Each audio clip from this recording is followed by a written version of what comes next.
ملګرو د نن د ویډیوګانو په تعقیب دا به اخیرنۍ ویډیو وي. نو تاسو چې نن یو چا ته مینه ورکوئ، مطلب د ژوند ملګري ته مینه ورکوئ، د دې ثمره تاسو سبا بیرته ترلاسه کوئ، یعنې هغه په مقابل کې بیرته ستاسو سره مینه کوي. نو څه چې ورکوئ بیرته یې ترلاسه کوئ، په دې پوه شئ.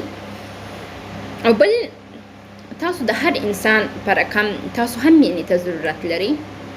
که تاسو خپل مینې ته مینه ور نه کوئ او هغه په مقابل کې بیرته تاسو ته مینه در نه کړي، نو عموما تاسو بې مینې احساس کوئ او ښه احساس به نه لرئ. نو که غواړئ ښه احساس ولرئ او یو کامیابه شخص واوسېږئ، نو مینه ورکړئ او مینه ترلاسه کړئ.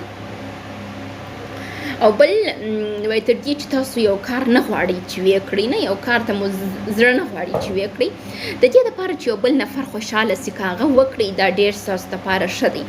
د یو بل چا د خوشحالۍ دپاره ځینې وخت هغه کار وکړئ چې ستاسو نه خوښیږي، او دا په مشترک ژوند کې ډېر مهم ده.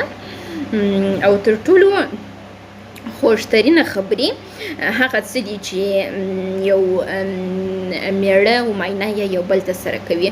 نو کوشش کوئ چې خوږې خبرې یو بل ته سره وکړئ، پیغورونه یو بل ته مه ورکوئ، غلطې خبرې یو بل ته مه کوئ، یو بل ته د ضعف نقطې مه پیدا کوئ او د هغه څه استفاده مه کوئ. یو بل ته مینه ورکړئ او صادقه واوسېږئ یو د بل په مینه کې.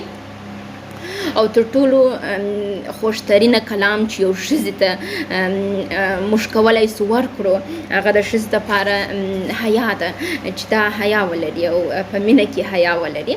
یعنې د دې څه مطلب دا نه ده چې دا د میړه په مقابل کې حیا ولري، عموما په ټولو چارو کې حیا ولري. او دا په نړیواله سطحه که منل سوې خبره ده چې حیاناکه ښځه عموما ښه وي، او نارینه هم باید حیا ولري.